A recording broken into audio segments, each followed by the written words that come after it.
በዛሬው ዕለት ኤርትራ ከኢትዮጵያ የተገነጠለችበትን 35ኛ ዓመት በዓል እያከበረች ትገኛለች። በዚሁ የበዓል ወቅት ፕሬዝዳንት ኢሳያስ አፈወርቂ በአሜሪካ ላይ ያተኮረ ንግግራቸውን አድርገዋል። የንግግራቸው ይዘት በከፊል ምን ይመስላል የሚለውን አብረን የምናየው ሆኗል። በተለይ ከዲፕሎማሲያዊ እና ቀጣናዊ ጉዳዮች ጋር በተገናኘ ምን አይነት ሀሳቦችን አንሸራሽረዋል የሚሉትን ጉዳዮች እናያለን። በትግራይ ክልል ስላሉ ሁኔታዎችም የተለያዩ መረጃዎችን ይዘናል። የከባድ መሳሪያ እንቅስቃሴዎች ከየት ወዴት እየተደረጉ እንደሆነ የሚያሳይ መረጃም አለ። ሰብስክራይብ ማድረጋችሁን አትርሱ። አብራችሁን ስለሆናችሁ እናመሰግናለን። እንግዲህ ኤርትራ ከኢትዮጵያ የተገነጠለችበትን 35ኛ ዓመት የነጻነት በዓል እያከበረች ነው ተብሏል። እንግዲህ በዛሬው ዕለት በአስመራ ስቴዲየም ውስጥ በተከበረው 35ኛው የኤርትራ የነጻነት በዓል ላይ ፕሬዚዳንት ኢሳያስ አፈወርቂ ያደረጉት ንግግር በአፍሪካ ቀንድ ፖለቲካ ላይ አዲስ ምዕራፍ ሊከፍት የሚችል ትልቅ መነጋገሪያ አጀንዳ ሆኗል ሲሉ የተለያዩ የፖለቲካ ተንታኞች የተናገሩ ይገኛሉ። ከወትሮ በተለየ መልኩ የፕሬዝዳንቱ ንግግር በዋናነት በአሜሪካ የውጭ ፖሊሲ እና በሁለቱ ሀገራት ግንኙነት ላይ ያተኮረ እንደነበረ ንግግሩን የተከታተሉ ወገኖች አስረድተዋል። ይህም ንግግር በኤርትራ ብሔራዊ ቴሌቪዥን ጣቢያ በቀጥታ ለአድማጭ ተመልካቾች መሰራጨቱን ለማወቅ ችለናል። በዚሁ በዓል ላይ በወታደራዊ ሰልፍና በተለያዩ ስነ ጥበባዊ ትርኢቶች ደምቆ ተከብሯል ተብሏል። የሀገሪቱ ከፍተኛ የመንግስት ስራ ኃላፊዎች፣ ወታደራዊ አዛዦች እና በሺዎች የሚቆጠሩ የርዕሰ መዲናዋ አስመራ ከተማ ነዋሪዎች በተገኙበት ፕሬዝዳንቱ የኤርትራን ወቅታዊ ሁኔታ ከቀጣናዊና ከዓለም አቀፋዊ የፖለቲካ ትኩሳት ነጥሎ ማየት እንደማይቻል ሲገልጹ መደመጣቸውን እንግዲህ ተነግሯል። ይሄም ከአፍሪካ ቀንድና ከመላው ዓለም በአሁኑ ሰዓት ከሚስተዋሉ የሆርሙዝ እና ሌሎች አይነት ውዝግቦች አንጻር የተሳሰረን የኤርትራ ዕጣ ፈንታ የሚል እንደሆነ ነው እንግዲህ መገንዘብ የሚቻለው። የፕሬዝዳንቱ ንግግር ምን ይመስላል የሚለውን አብረን ስንመለከት ባለፈው ዓመት ያደረጉትን ንግግር አስታውሰዋል። ፕሬዝዳንቱ ባለፈው ዓመት ያደረጉትን ንግግር እናም በዚህ ዓመት በዓለም አቀፍ ደረጃ የታዩትን ዋና ዋና ሊባሉ የሚችሉ ለውጦችን በንግግራቸው ላይ ዘርዝረዋል። በተለይም ፕሬዝዳንቱ የትራምፕ አስተዳደር ወደ ስልጣን ከመጣ በኋላ በተለያዩ የዓለም ክፍሎች የተወሰዱትን እርምጃዎች እና ያመጧቸውን የጂኦፖለቲካዊ ለውጦች በምክንያትነት አንስተዋል።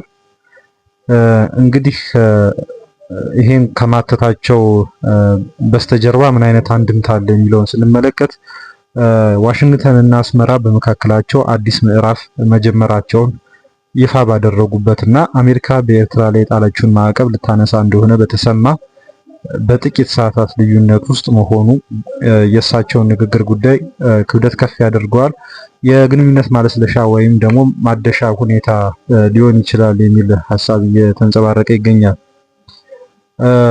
እንግዲህ በዚሁ የነጻነት በዓል ወቅት የፕሬዝዳንት ዶናልድ ትራምፕ መልእክት አስተላልፈዋል ተብሏል። የብሪታንያው ንጉስ ቻርልስ የእንኳን አደረሳችሁ መልእክት መላካቸው እንግዲህ ተነግሯል። እንግዲህ ይህ ሁኔታ እንግዲህ ወደፊት በአሜሪካና በኤርትራ መካከል ምን አይነት ሁኔታ ይኖራል፣ ይህም ደግሞ ግፋ ሲል በኤርትራና በኢትዮጵያ መካከል ግንኙነት የማለዘብ ሁኔታ ይፈጥር ይሆን የሚለውን አብረን የምናየው ይሆናል።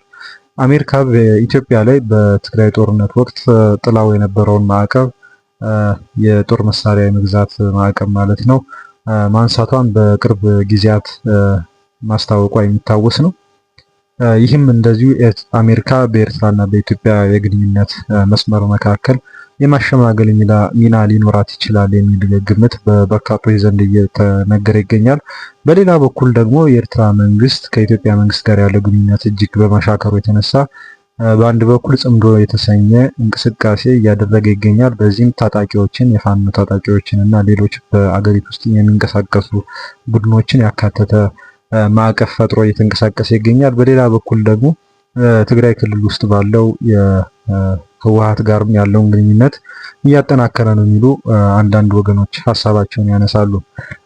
ለዚሁም በማስረጃነት የሚጠቅሱት እንግዲህ በድንበር አካባቢ ያሉትን እንቅስቃሴዎች ይህን የናቅፋ የገንዘብ ዝውውር እየጨመረ መምጣቱን እንደ ልብ የነጋዴዎች ከትግራይ ወደ ኤርትራ ከኤርትራ ወደ ትግራይ የመሄድ ሁኔታ ይሄ አይነት ሁኔታ አዲስ አይነት ጥምረት ከህወሓት ጋር የተፈጠረ ነው የሚል ሀሳብ እያተነሳ ይገኛል። ይህን 35ኛ ዓመት በዓል በማስመልከት እንግዲህ ከዚህ በፊት ተደርጎ በማይታወቅ ሁኔታ ማለትም በቅርብ ጊዜ ታሪኩ ማለት ነው ህወሓት መልካም ምኞት መግለጫ አውጥቶ ነበር። በዚህም የመልካም ምኞት መግለጫ ላይ እንግዲህ ለ35ኛ ዓመት ይሄ የነጻነት በዓል እንኳን አደረሳችሁ የሚል መልእክት አስተላልፏል። በዚሁ የመልካም ምኞት መግለጫ ላይ እንግዲህ የትግራይ ህዝብና መሪ ድርጅቱ ህወሓት የራስን እድል በራስ የመወሰን መብት ህዝቦች እንዲኖራቸው ካለው የማይነቃነቅ መርህ ወይም ዋና እምነት በመነሳት የኤርትራ ህዝብ ለ30 ዓመታት እድሌን በራሴ ለመወሰን ይገባኛል በሚል ላካሄደው ትግል ያደረገውን ድጋፍ ወይም ደግሞ ያለውንም ድጋፍ ሲገልጽ ቆይቷል የሚል ነገር አንስቷል፣ የሚል ሀሳብ አንስቷል። እንግዲህ በዚህ 35ኛ ዓመት ክብረ በዓል ላይ ይህንንም ሀሳብ ደግመን ለመግለጽ እንወዳለን በማለት ህወሓት አመልክቷል። እንግዲህ በዚህ መግለጫ ላይ የትግራይና የኤርትራ ህዝቦች ለረጅም ዓመታት አካሂደውታል ባለው ፍትሃዊ ትግል እንደ ህዝብ ጥሩንም መጥፎንም ለጋራ ድል ሲሉ ማየታቸውንና ሲደጋገፉ የነበሩ ወንድም ህዝቦች መሆናቸውን እንግዲህ ገልጿል። እንግዲህ እዚህ ላይ የትግራይ ህዝብ መሪ ድርጅት ነኝ ብሎ ነው ህወሓት ራሱ የሚገልጸውና በመግለጫው ላይ በአሁኑ ወቅት ህወሓት እና የትግራይ ህዝብ ከኤርትራ ህዝብ ሆነ ከሌሎች ህዝቦች ጋር በመልካም ጉርብትና የተመሰረተ ወዳጅነትን እና ሰላማዊ ግንኙነትን እንዲሁም ትብብርን፣ ቅንጅትን ለማሳደግ ወይም ለማጠናከር ያለውን ቁርጠኝነት እየገለጸ እንደሚገኝ ነው እንግዲህ ያመለከተው። የኤርትራ ህዝብ በበኩሉ ለዚህ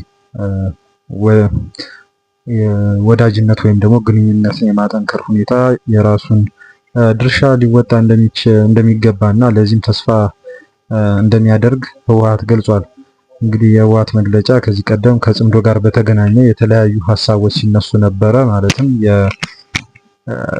ህወሓት ከኤርትራ ባለስልጣናትና ከኤርትራ መንግስት ሰዎች ጋር የተለያዩ አይነት ግንኙነቶችን እያደረገ ነው የሚል ነበር። ይሄ በቅርብ የህወሓት ታሪክ ውስጥ በተለይም ይሄ ጦርነት ከተቀሰቀሰ ከ2013 ወዲህ ተስተውሎ ማያውቅና ይሄም የፖለቲካ ዳይናሚክስ መቀየሩን ህወሓት ከኤርትራ መንግስት ጋር ያለውን ትብብር የሚያሳይ ነው ሲሉ የመረጃ ምንጮች አመልክተዋል። ከኤርትራ የነጻነት በዓል ጉዳይ ስንወጣ ወደ ትግራይ ነው የምናመራው። ወደ ትግራይ ስናመራ እንግዲህ ከዛላምበሳ ወደ መቀለ ከባድ መሳሪያዎችን የጫኑ መኪናዎች እየተንቀሳቀሱ እንደሆነ መረጃዎች ያመለክታሉ። ከኤርትራ አዋሳኝ ድንበር ተነስተው ከባድ የሆኑ ወታደራዊ ጦር መሳሪያዎችን እንደጫኑ የሚነገርላቸው 36 የጭነት መኪኖች ከነተሳቢዎቻቸው በትናንትናው ዕለት ግንቦት 15 ቀን 2018 ዓ.ም ንጋት ላይ እንግዲህ ወደ ዛላምበሳ ከተማ መግባታቸውን እንግዲህ ከአካባቢው የተገኘው መረጃ ያመለክታል። እነዚህ መኪኖች እንግዲህ በገቡበት ምሽት እንደገና እነዚህ የጦር መሳሪያ የጫኑ መኪኖች ጉዟቸውን ቀጥለው ወደ መቀለ ከተማ እንደተጓዙ ተነግሯል። በእነዚህ መኪኖች ላይ የተጫኑት መሳሪያዎች የተለያዩ አይነት ከባድ የጦር መሳሪያዎች መሆናቸው የተገለጸ ሲሆን በዚህ ሰዓት ማለት ነው ከ2 እስከ 4 የሚሆኑ ተሳቢ ያላቸው ወታደራዊ መኪኖች ከነሙሉ አጃቢዎቻቸው በየቀኑ ወደዚህ ዞን ማለትም ወደ ዛላምበሳ የመግባታቸው ሁኔታ እየተለመደ ስለመምጣቱ የመረጃ ምንጮች እንግዲህ ተናግረዋል። ይህ የጦር መሳሪያ እንቅስቃሴ እንግዲህ ከኤርትራ ወይም ከኢትዮጵያና ኤርትራ ድንበር አዋሳኝ አካባቢ ወደ ዋና ትግራይ ክልል ዋና ከተማ መቀሌ መግባቱ ስጋትን እየፈጠረ ነው የሚል ጉዳይ ነው የተነሳው። በዚህ ጉዳይ ዙሪያ እንግዲህ የቀረበ ምላሽ የለም ከክልሉ መንግስት በኩል። እንግዲህ ምላሽም ካለ ወደፊት የምናቀርብላችሁ ይሆናል። እንግዲህ በሌላ በኩል ደግሞ በዛሬው ዕለት አንድ የኦርቶዶክስ ሃይማኖት መሪ ለዶክተር ደብረጽዮን ገብረ ሚካኤል ድጋፋቸውን መግለጻቸው ተነግሯል። እንግዲህ በዶክተር ደብረጽዮን ገብረ ሚካኤል የሚመራውና በትግርኛው የተወዘፈ መንግስት ተብሎ እየተጠቀሰ ያለው ከ2013 ምርጫ በኋላ ወደ ስልጣን ተመልሷል የተባለው አስተዳደር ብዙ አይነት ውዝግቦችን እየፈጠረ ይገኛል። ይሁንና እንግዲህ ድጋፍም እያገኘ ነው እየተባለ ይገኛል። በዛሬው ዕለት እንግዲህ በአይደር ክፍለ ከተማ አዲሃ ቀበሌ በሚገኘው አንድ ቤተክርስቲያን ውስጥ በነበረ የሃይማኖት ትምህርት ላይ የዚህ ቤተክርስቲያን አስተዳዳሪ የሆኑት መልአከ ፀሐይ ገብረ መድህን ተክሉ ፖለቲካዊ ውግንናቸውን ያሳየ ነው የተባለለትን ንግግር ሲያሰሙ መዋላቸው ተነግሯል። እኚህ ሃይማኖት መሪ በመልእክታቸው በዚህን ጊዜ ወይም በዛሬው ዕለት ወደዚህ መጣችሁ ቃለ እግዚአብሔር ለመስማት የቻላችሁትም ምቹና ሙሉ የሆነ ሰላም ስላገኛችሁ ነው። ከዚህ በፊት ግን ከጥቂት ጊዜያት በፊት እንዳትጸልዩ ወደ ቤተክርስቲያንም እንዳትሄዱ ትከለከሉ ነበር በማለት ተናግረዋል። ይሁንና ማን ይከለክል እንደነበረ የጠቀሱት ነገር የለም። አከታትለውም እንግዲህ ዶክተር ደብረጽዮን ወደ ስልጣናቸው ስለመጡ ሰላም አግኝተናል ሲሉ እኚህ የሃይማኖት አባት እንግዲህ ተናግረዋል።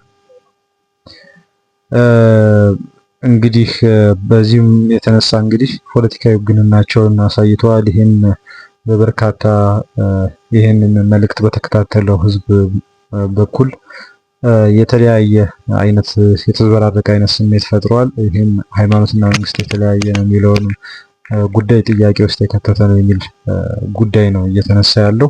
ይህ አስተያየት እንግዲህ የተገለጸው ኪዳነ ምሕረት በተሰኘችው ቤተክርስቲያን ውስጥ ነው። ወደ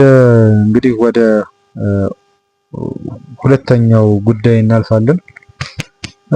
ዶክተር አርከበ ዕቁባይ እንግዲህ ከአፍሪካን ፐልስ ጋር ቆይታ አድርገዋል ተብሏል። በዚህም ቆይታ ላይ ስለ 1997 ምርጫ መነሻ ሰበቦች፣ በከንቲባነት ዘመናቸው ስለነበረው ተግዳሮት እንዲሁም ስለ አሁኑ ትውልድ የፖለቲካ ንቃተ ህሊና ሰፋ ያለ ማብራሪያ መስጠታቸው ተነግሯል። ዶክተር አርከበ ዕቁባይ ማብራሪያቸውን ሲጀምሩ የኢትዮጵያ ህዝብ እንደ ህዝብ ታሪካችን እንደሚያስተምረን የወደቅንበት ያህል የመነሳት የጨለመብንን ያህል የመንጋት ትልቅ ጉልበት ያለን ህዝቦች ነን ብለዋል። ምርጫ እንደ ኢትዮጵያ ላሉ ሀገራት የፖለቲካ ስልጣን ፉክክር ማድረጊያ ብቻ ሳይሆን የህዝብን የለውጥ ፍላጎት በሰላማዊ መንገድ የምናስተናግድበት፣ የዲሞክራሲ ባህልን የምንገነባበትና በሀገራዊ አንድነታችንን የምናጠናክርበት የህልውና ጉዳይ ጭምር ነው በማለት ሀሳባቸውን ካነሱ በኋላ ወደ ዋናው ማብራሪያቸው አምርተዋል። የ1997 ምርጫን ተከትሎ የተፈጠረውን ሁከትና የተቃውሞ ሰልፍን ተከትሎ የተፈጠረውን ግርግር በተመለከተ ሲያብራሩ የ1997ቱ ሁከት መነሻ የህዝቡ የዲሞክራሲና የለውጥ ፍላጎት ከፍተኛ በመሆኑ እንዲሁም በምርጫው ውጤት ትክክለኛነት ላይ የተፈጠረ አለመተማመን ወይም ምርጫው ተጭበረበረ በሚል እንደሆነ ብዙዎች ሲናገሩና ሲጽፉ እንመለከታለን ብለዋል። በእርግጥ ለውጥ የሚፈልጉ በርካታ ወጣቶች እንደነበሩ ማንም ሊክደው የማይችል ሀቅ ነው። ነገር ግን ምርጫው ሊካሄድ ጥቂት ወራት ሲቀሩት ምን እየተደረገና ምን እየተወራ እንደነበረ እንዲሁም ለምን አዲስ አበባ ላይ ብቻ ትኩረት እንደተደረገ የተረዳ ሰው የ1997ቱ ሁከትና ብጥብጥ ለምንና ከምን እንደተነሳ በቀላሉ መረዳት ይቻላል ሲሉ አስተያየታቸውን ሰጥተዋል። አክለውም እንግዲህ ከምርጫው 2 እና 3 ወራት በፊት የነበረውን ሁኔታ ሲያስታውሱ ኢህአዴግ ወጣቶችን እያፈነና እያሰረ ነው፣ ብሔር ተኮር የማንነት ወንጀል እየተፈጸመ ነው፣ ሰዎች በማንነታቸው ምክንያት እየተገደሉና እየተረሸኑ ነው፣ ሰው ወጥቶ በሰላም መስራት መግባትና መንቀሳቀስ አልቻለም፣ እንዲሁም የኑሮ ውድነት በእጥፍ እየጨመረ በመምጣቱ መኖር አልተቻለም የሚሉ የተለያዩ የሐሰት ወሬዎች ሲነዙ ቆይተዋል። ከዚህም አልፎ በከንቲባ ጽሕፈት ቤት በር ላይ ሰው ተገደለ እስከ ማለት ደርሰው ነበር በማለት ዶክተር አርከበ አውስተዋል። በማያያዝም እነዚህ ከምርጫው በፊት ወጣቱን አስቀድሞ ለውከት ለመቀስቀስ ሲባል ምንም ሳይፈጠር የተፈበረኩ ውሸቶች ነበሩ ብለዋል። የዚህ ሁሉ ድምር ውጤትም የ1997ቱ ምርጫ በኢትዮጵያ ታሪክ ጥቁር ጠባሳ ጥሎ ያለፈ ታሪክ እንዲሆን ማድረጉን ነው ያመለከቱት። ምንም የማያውቁ ንጹሃን ወጣቶች በፖለቲካ ሻጥር እየተገረፉበት የታሰሩበትና የተገደሉበት ነው ያሉት አርከበ ያቺ ቀን የፖለቲካ ሴራን የማይወድ ሰላማዊ ሰው ሁሉ የማይመኛት ክፉ ቀን ነበረች በማለት ገልጸዋል። ሲቀጥሉም አዲስ አበባ ላይ ትኩረት ያደረጉበት ዋና ምክንያት በመጀመሪያ አዲስ አበባን ከተቆጣጠርን በኋላ ሌሎች ክልሎችን በሂደት እንቆጣጠራለን የሚል ግምት ስለነበራቸው መሆኑን የቅንጅትና ሌሎች ተቃዋሚ ኃይላትን በመንቀፍ እንግዲህ ተናግረዋል። በወቅቱ ስለነበረው የስራ ፈተና ሲያነሱም እኔ አዲስ አበባ ከንቲባ በነበርኩበት ጊዜ የነበሩ አንዳንድ አመራሮች እኛ ታግለን የከፈልነው ደምና ላብ አለ፣ ብዙ ዋጋ ከፍለናል በሚል ሰበብ ለአዲስ አበባ ከተመደበው በጀት ላይ ቢያንስ 20 በመቶ ለራሳቸው ይወስዱ ነበር በማለት ተናግረዋል። ይህ ብቻ አይደለም፣ በፖለቲካውም አዲስ አበባ እንዳትለወጥና እንዳትለማ የሚፈልጉ በቁጥር አነስተኛ የማይባሉ ሰዎች ነበሩ ያሉት አርከበ፣ ነገር ግን እኛ ያኔ በቀረን በጀትና የተለያዩ ሰዎችን አሰባስበን በማናገር የጋራ መኖሪያ ቤቶች ወይም ኮንዶሚኒየም ግንባታን፣ የከተማ መንገድ ፕሮጀክቶችና የተለያዩ የልማት ስራዎችን እናከናውን ነበር ብለዋል። ዶክተር አርከበ ስለ አሁኑ ትውልድ ያላቸውን ምልከታ ሲያካፍሉም የኢትዮጵያ ሕዝብ እንደማንኛውም ሕዝብ ልማት ይፈልጋል። አንተ ልማት ከሰራህለትና መንገድ ካሳየው የአሁኑ ወጣት ማንንም አፍራሽ ኃይል የሚሰማ አይደለም። ነገሮችን ቀድሞ የሚያስብና የሚያሰላስል እንዲሁም ሁሉም ነገር በእጁ ባለው የመረጃ መረብ መርምሮ የሚያይ ወጣት ነው ያለን። እንደ ድሮ ጥቂቶች ሕዝቡንና ወጣቱን እንደ በግ የሚነዱበት ዘመን ያለፈ ይመስለኛል ብለዋል። አሁን ያለው ወጣት መንገድ ዝጋልኝ፣ ቤት አቃጥልልኝ፣ ግደልና ስቀሎ ሲባል የሚወጣ ሳይሆን የራሱን አእምሮ የሚጠቀምና የራሱ ኑሮ ያለው ነው። ለሌሎች ብሎ ህይወቱን የሚሰጥ የሰዎችን ንብረት የሚያቃጥል መሰረተ ልማቶችን የሚያፈርስና መስታወት የሚሰብር ወጣት አሁን አታገኝም በማለት ተናግረዋል። እንግዲህ አርከበ ይሄን አስተያየት ሰጥተዋል ተብሏል። እንግዲህ ፐልስ አፍሪካ በተሰኘ ሚዲያ ላይ አፍሪካን ፐልስ ይቅርታ፣ እንግዲህ እሳቸው ይሄን አስተያየት ሰጥተዋል ተብሏል። እንዳገኘነው መረጃ ከሆነ አፍሪካን ፐልስ እንግዲህ በህይወት ያለ ሚዲያ ነው ወይ የሚለውን እንግዲህ አብረን የምናየው ይሆናል። ከዚህ ቀደም የመንግስት ደጋፊ የሆኑ አንዳንድ ሚዲያዎች በህይወት የሌሉ ድረገጾችን ያልታሰቡ ጽሁፎችንም የአቶ በረከት ስምኦን ተደጋጋሚ ጽሁፎች በሳቸው ስም ወጡ የሚባሉትን ጨምሮ ሲቀርቡ ነበር። ይሄም መረጃ እንግዲህ በዚህ መልኩ የተነበበው መረጃ ሐሰት ነው አይደለም የሚለው የምናጣራ ይሆናል። በሌላ ጊዜ የምናስተውለው ነገር ቢኖር በሶሻል ሚዲያም በህይወት የሌሉ ድረገጾች እየተጠቀሱ ሰርች ቢደረጉ እንኳን ማይገኙ ጋዜጦች ስማቸው እየተጠቀሰ፣ የቴሌቪዥን ቻናሎች ስማቸው እየተጠቀሰ ሰፊውን አንባቢ የማደናገር ሁኔታ እየተፈጠረ ከቅርብ ጊዜ እንደሚገኝ አስተውለናል።